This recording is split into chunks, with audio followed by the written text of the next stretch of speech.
আজ আপনাদের দেখাবো আমরা বাগানে কি কি শাক খাই। লাউ শাক তো আমরা খাই। তো লাউ এখন আসেনি, শাক খাই। তারপরে লাল শাক, পুঁই শাক। অনেকে অনেকে নাকি বলে যে জুকিনির কচি পাতা শাক হিসেবে হিসেবে খাওয়া যায়, অনেক নাকি সুস্বাদু। আমরা কখনো ট্রাই করিনি, আপনারা কেউ ট্রাই করে থাকলে জানাবেন।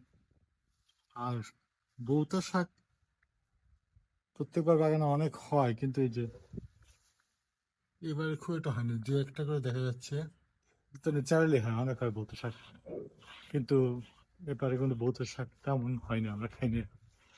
আর হলো কুমড়া শাক খাওয়া যায়। এই যে কুমড়া শাক গাছ, কুমড়া শাকও খাওয়া যায়। তো মোটামুটি এই শাকই দেখা যাচ্ছে আমাদের বাগানে এই পর্যন্ত, এই শাকই আমরা খেয়েছি। দেখা যাক এর কয়েক কিছু পাওয়া যায় কিনা। আল্লাহ হাফিজ।